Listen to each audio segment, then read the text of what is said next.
बिस्मिल्लाहिर्रहमानिर्रहीम। अस्सलाम वालेकुम नाज़रीन, मैं जवाद यूसुफ और आप सबको अपने ऑफिशियल चैनल में खुश आमदीद कहता हूँ। नाज़रीन, मुस्लिम उम्मा के इत्तेहाद की बड़ी ज़रूरत थी और that was the most important need of the time and this is going to happen very soon. एक गल्फ नेटो के हवाले से खबर मौसूल हो रही है कि गल्फ नेटो का क़याम होगा और वो मुस्लिम उम्मा के मफादात का तहफ़्फ़ुज़ करेगा। उस गल्फ नेटो के अंदर नाज़रीन कौन कौन से ममालिक शामिल होंगे वो खबर आई है, आपके साथ शेयर करेंगे। पाकिस्तान को 5th जनरेशन के स्टेल्थ फाइटर जेट्स नाज़रीन चाइना से भी मिलने वाले हैं और हमारे मकामी तौर पर भी तैयार होने वाले हैं। तुर्किया के साथ एक बहुत बड़ी डील हुई है, that is actually a game changer deal for Pakistan. KAAN fighter jets कब तक पाकिस्तान आएंगे, उस हवाले से बड़ी अहम इंफॉर्मेशन मौसूल है, आपके साथ शेयर करेंगे। On the other hand, America ने मशरिक वस्ता में अपने जोहरी हथियार भेज दिए हैं, न्यूक्लियर वेपन्स। जी हाँ, ये कोई मजाक नहीं हो रहा।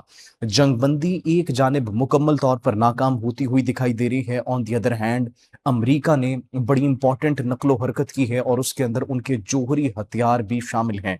वो कौन से जोहरी हथियार हैं, किस मुल्क ट्रांसफर किए गए हैं, इसका क्या मकसद है, क्या ईरान के ऊपर जोहरी हमले होने वाले हैं, एटॉमिक जो है उनके ऊपर हमले होने वाले हैं या फिर नहीं। नाज़रीन, पेंटागन क्या सोच रहे हैं, डोनाल्ड ट्रंप ने क्या प्लानिंग की है, वो डिटेल्स आपके साथ शेयर करेंगे। ऑन दी अदर हैंड, लबनानी मज़ाहिमती तंजीम की जानिब से इसराइल को बड़े पैमाने पर नुकसान उठाना पड़ रहा है और इसके साथ साथ उनके एलाइज को भी नुकसान उठाना पड़ रहा है। लेकिन वहां पर लबनानी मज़ाहिमती तंजीम नहीं बल्कि मणिपुर के अंदर जो मज़ाहिमती तंजीमें हैं उन्होंने भारत के हेडक्वार्टर्स, उनके फौजियों के हेडक्वार्टर्स और उनके वेपन डिपोज के ऊपर जाकर हमला किया और न सिर्फ हमला किया बल्कि इसके साथ साथ उस मकाम को कैप्चर करके उस पर टेक ओवर कर लिया है। कौन सा मकाम था, क्या ताज़ा तरीन तफसीलात हैं, भारतीय कितने फौजियों को जहन्नुम वासिल किया गया, वो डिटेल्स आपके साथ शेयर करेंगे। ऑन दी अदर हैंड, आज बड़ी एक इंपॉर्टेंट मीटिंग भी होने वाली है डोनाल्ड ट्रंप की।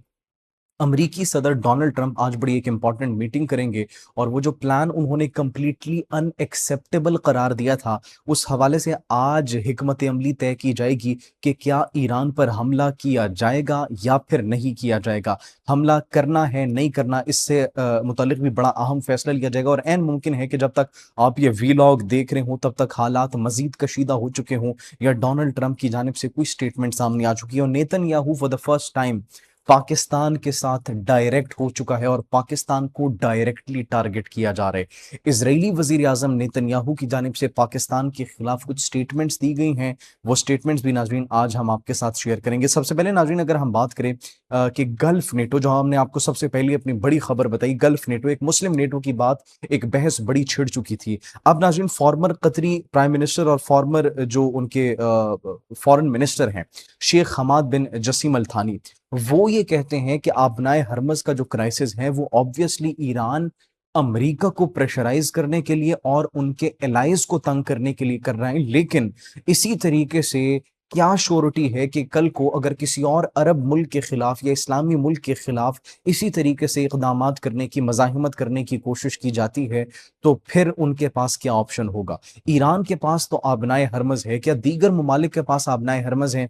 इसीलिए इस्लामी ममालिक जो गल्फ ममालिक हैं उनके मफादात के तहफ़्फ़ुज़ के लिए एक गल्फ नेटो पर जो है वो जोर दिया जा रहा है ताकि वो पूरी खलीजी ममालिक जितने भी मौजूद हैं उनके मफादात के तहफ़्फ़ुज़ के लिए और इसके साथ साथ अगर उनके खिलाफ कार्रवाई की जाती है या फिर उनके खिलाफ अमेरिका या इसराइल कोई इक़दामात उठाने की कोशिश करते हैं तो वो तमाम तर ममालिक एक होकर उसका भरपूर तरीके से जवाब दें। On the other hand, Donald Trump की जानिब से नाज़रीन जो इस वक्त एक्शंस लिए जा रहे हैं वो ऐसा लग रहा है कि जंग दोबारा से शुरू होने वाली है। सबसे पहले तो आज कौमी सलामती टीम के साथ उन्होंने हिकमत अमली तय करनी है कि ईरान पर हमला किया जाना चाहिए, नहीं किया जाना चाहिए। ऑन दी अदर हैंड, अगर देखा जाए नाज़रीन तो अमरीकी महकमे दिफा पेंटागन ने एक ऐलान किया है, अमरीकी बहरिया ने जोहरी मिसाइलों मतलब न्यूक्लियर वेपन से लैस उनकी जो एक आबदोज है उसको जिब्राल्टर पहुंचा दिया है। जिब्राल्टर अब एक्चुअली वहां पर अमेरिका के न्यूक्लियर वेपन्स और एसिड्स अगर हम ये कहें मौजूद है तो वो बात गलत नहीं होगी। ये आबदोज अमेरिका के नाज़रीन इंतहाई खुफिया फौजी असासों में शुमार होती है and this is now in Gibraltar, पहुंचा दी गई है और अब नाजरीन उस पर जो है वो न्यूक्लियर वेपन्स लगे हुए हैं। तो this could be the plan B of United States of America. On the other hand अगर देखा जाए, तुर्किया भी मुकम्मल तौर पर तैयारी कर रहा है।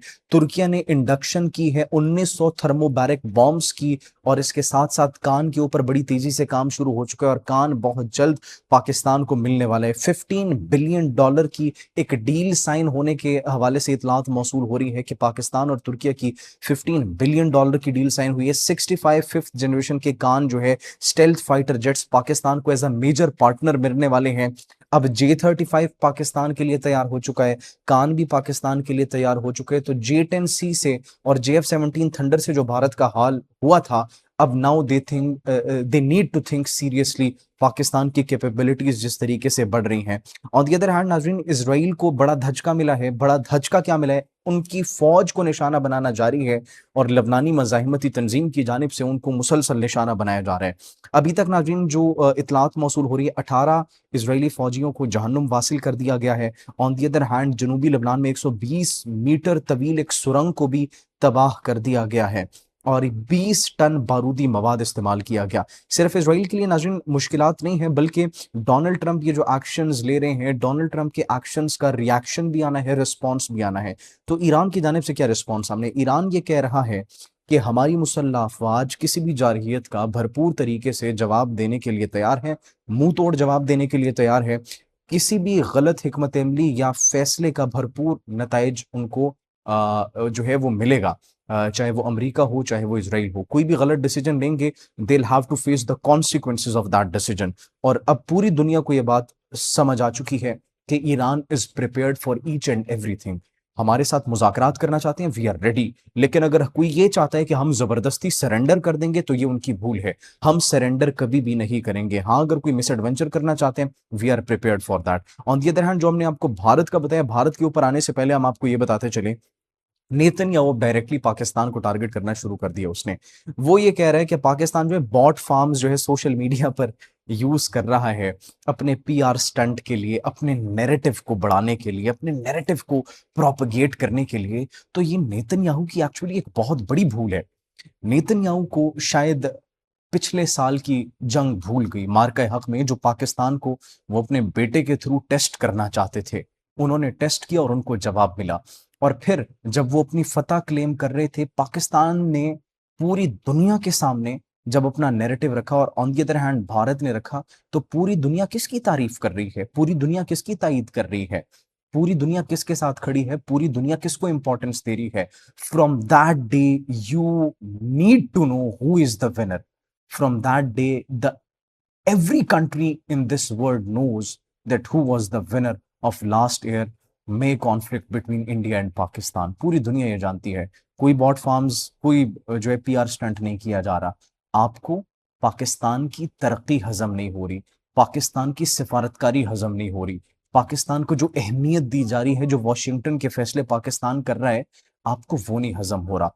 ऑन दी अदर हैंड, इनके जो फादरलैंड और सनलैंड ये जो कहते हैं एक दूसरे को, भारत के लिए भी एक्चुअली सिचुएशन बहुत ज्यादा खराब हो चुकी है।